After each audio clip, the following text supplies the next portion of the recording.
जदीद ईदगाह वक्फ में रहमानिया की तरक्की व तोसी के सिलसिले में मंजूरा 45 करोड़ रुपए में से 1.5 करोड़ रुपए हिफाजती दीवार और दीगर कामों के लिए मुख्तस किए गए थे।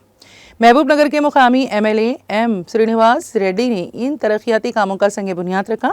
इस मौके पर सहाफ़ियों से बात करते हुए MLA श्रीनिवास रेड्डी ने कहा कि ईदगाह वक्फ रहमानिया तारीख़ी अहमियत की हामिल है, जहां हर साल हज़ारों मुसलमान नमाज ईदैन अदा करते हैं। उन्होंने कहा कि ज़ायरीन के लिए बेहतर सहूलियात की फराहमी हुकूमत की अव्वलीन तरजीह है और बरसों से रखे गए तहफ़्फ़ुज़ाती दीवार के मुतालबे की तकमील के तौर पर आज इस मनसूबे का आगाज़ किया गया है। उन्होंने मज़ीद कहा कि अक़लियती बहबूद के तहत मंजूर शुदा दीगर तरक्याती काम भी जल्द शुरू किए जाएंगे।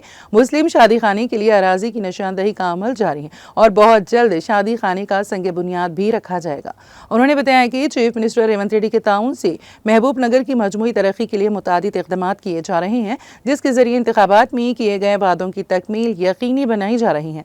इस मौके पर कांग्रेस कायदीन लक्ष्मण यादव, मोडा चेयरमैन अनीता रेड्डी, सदरनशीन ज़राई market committee Mohammed Siraj Qadri, general secretary ज़िला कांग्रेस सादतुल्लाह जुनैदी, रुकन इंतज़ामी कमेटी सरकारी दवाखाना साबिक़ काउंसलर ख्वाजा पाशा, मोहम्मद मोइन अली, राशिद खान, मोहम्मद उवैस, सदर ज़िला यूथ कांग्रेस ख्वाजा अजमत अली, कारगुजार सदर टाउन कांग्रेस और दीगर सरगर्म कायदीन मोहम्मद फ़खरुद्दीन कुरैशी, मोहम्मद इब्राहिम कादरी, मोहम्मद ताहिर, मोहम्मद रियाज, मोहम्मद बशीर कादरी, मोहम्मद मजीद ज्वेलर्स, मोहम्मद मजीद खान, मोहम्मद बशीरुद्दीन व दीगर मौजूद थे।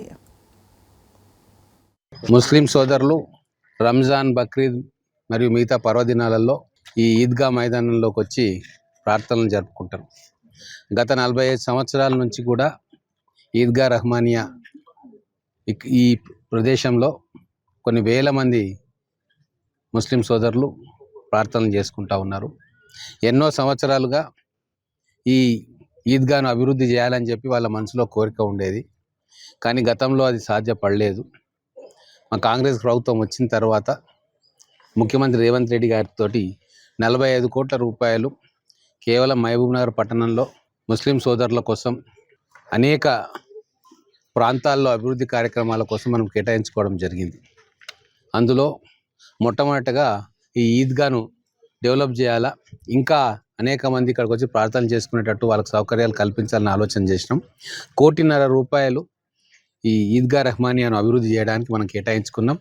అది ఈరోజు శంకుస్థాపన చేసుకుంటా ఉన్నాం. దీనికి రిటైనింగ్ వాల్ కట్టి వర్షం వస్తే కూడా గ్రౌండ్లోకి రాకుండా కిందికి వెళ్ళిపోయేటట్టుగా డ్రైనేజ్ సౌకర్యము, తర్వాత మిగతా ఈ ప్రాంతం అంతా చదును చేసి వచ్చే భక్తులకు ఎటువంటి ఇబ్బందులు లేకుండా ప్రార్థన చేసుకోవడానికి కావాల్సిన సదుపాయాలన్నీ కూడా కల్పిస్తూ ఉన్నాం.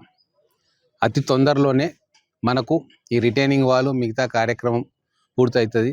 అలాగే మా గవర్నమెంట్ వచ్చిన తర్వాతనే ఇంతకుముందు ఏదైతే ప్రతి పండుగ సందర్భంగా రంజాన్ అప్పుడు టెంపరీ ర్యాంప్ వేసేవారు ఇసుకతోటి, మట్టితోటి, అవి మళ్ళీ వర్షం పడంగానే కొట్టుకుపోయేవి. అట్లా కాకుండా మేము రాగానే దానికి పర్మనెంట్ సొల్యూషన్ ఒకటి ఏర్పాటు చేసినాం.